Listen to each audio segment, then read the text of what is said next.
How we doing, folks? Your host Moose here on the Pitt Panthers Football Network as we welcome you to our Around the NCAA Week 1 Season 5 recap show. And what a doozy do we have. Some incredible starts to the season here. As you see, Clemson falls in Week 1. Upset of the season already. Kent State pulls the unthinkable and beats the Tigers 27-24 in Death Valley. What a ridiculous upset. And just like that, one of the ACC's favorites has a huge loss on their schedule. Northwestern is able to beat Duke 33-21 in a pretty tight affair. Big games around the SEC, like we mentioned. Bama 49-21. De'Aaron King with 6 touchdowns in that one. Incredible game for him in his first game at the helm of the Alabama offense. LSU did escape with a tight victory, 20-17 over Georgia. Not a great game for Lindsey Scott in his first game as a starter in terms of passing the football, but LSU, last year's national champions, do manage to stay on the winning track in their opening game of the season. Rice nearly pulls the upset on Stanford 38-17.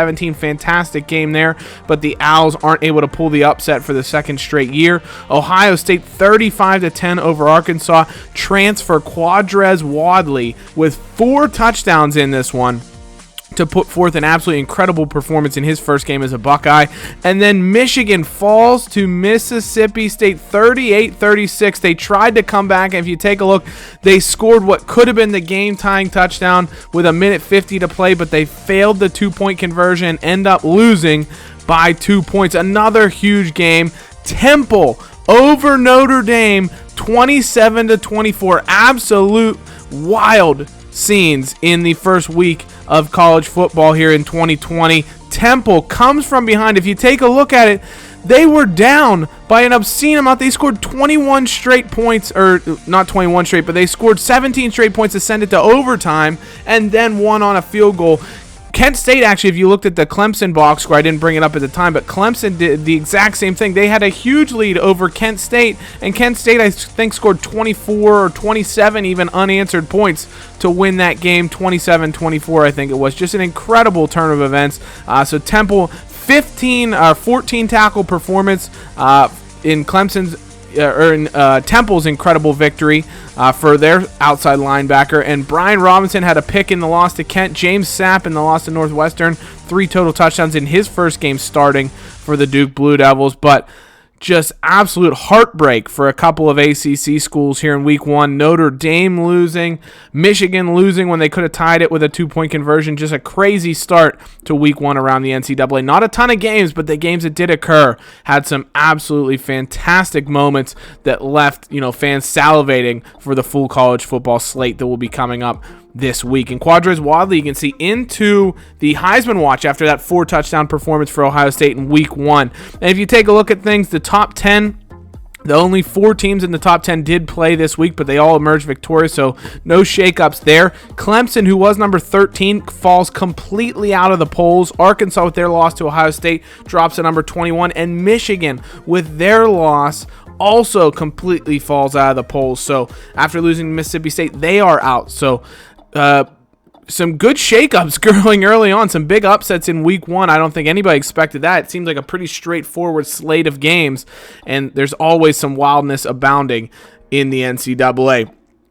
For the ACC this week, most teams are playing FCS schools. Duke and Notre Dame, 2 teams that lost last week, will be facing off. Stanford, Virginia should be a good game. Virginia Tech, remember, they blew out Wisconsin last year 45-10, so Wisconsin will want some revenge here.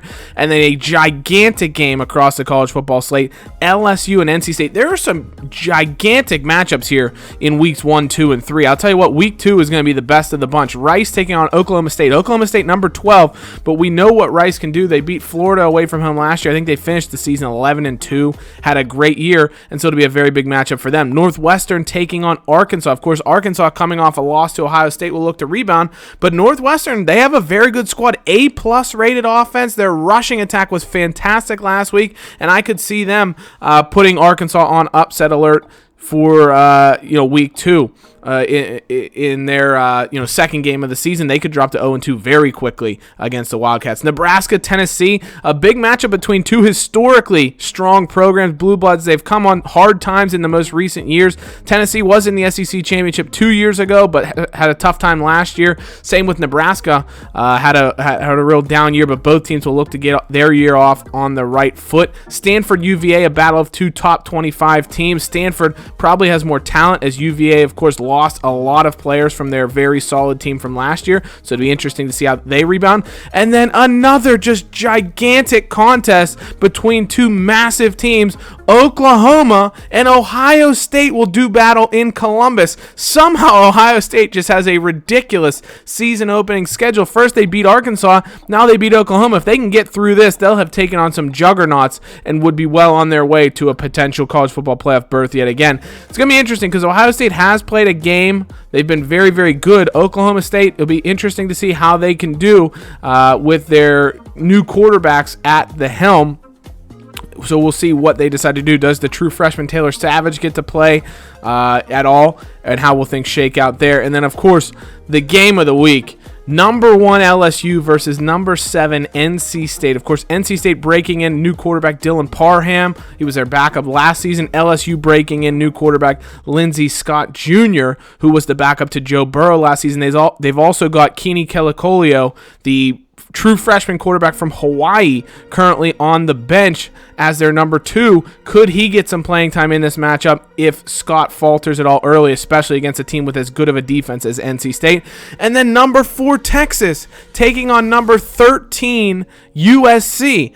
What a ridiculous slate of matchups we have here. Another gigantic battle, reminiscent of, remember, the 2006 Rose Bowl, Vince Young versus Matt Leinart, an absolute classic of a bowl game, possibly one of the best national championship games of all time. And this is going to be a matchup for Matt Fink, the new starting quarterback for USC. Had a great game last week, 320 passing yards as USC put up a ton of points, but Texas is going to be a whole different animal for the Trojans to see which of these teams could be on track for a national title possibility this season. And then finally, your Pitt Panthers will be hosting the Connecticut Huskies, newly independent.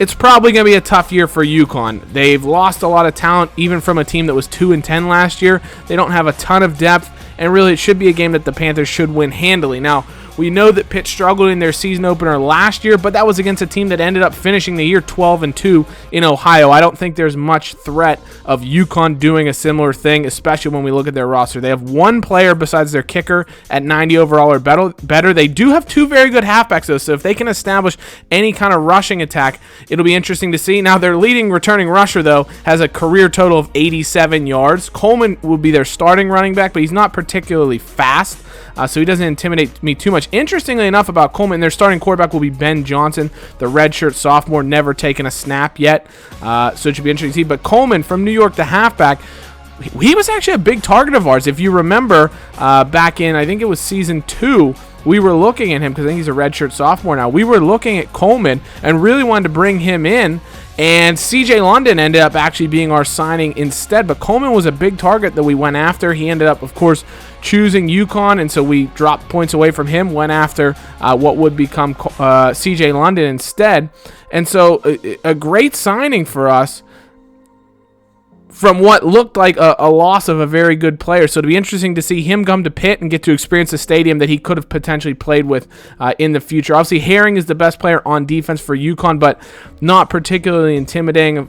They do have some freshmen starting. You see at free safety. So redshirt freshman at strong safety, Anthony Laird. They're very young. Dana DeMel, their new head coach, has a lot of work cut out for him, but he does have a team that I think looks very young, looks promising in a couple of years. If they can continue to bring in some solid talent, I think maybe not here in 2020, but in the likes of 2022, I think they could at least be fairly competitive and fighting for a bowl bid at the very least. So, guys, let me know what you thought of the upsets in Week 1. Who's going to come out victorious in some of the gigantic games in Week 2? Does Pitt beat UConn, and what's the score? Oklahoma versus Ohio State. Do the Buckeyes emerge victorious at home, or do the Sooners pull the upset? And Texas versus USC. Who comes out in a battle of two historic programs there? And I almost forgot about number 1 LSU taking on number 7 NC State. I think I called that the game of the week. You have number 2 Ohio State, number 5 Oklahoma taking on each other as well. So 2 real game of the week contenders. They're going to be fantastic to watch. Let me know what you guys think of those matchups and who's going to come out on top. And as always, guys, thank you so much for watching. We'll see you as Pitt opens up the 2020 football season with UConn at Heinz Field in the next episode here on the Pitt Panthers Football Network. So thanks for watching. Hail to Pitt. We'll see you soon. Take care. Bye-bye.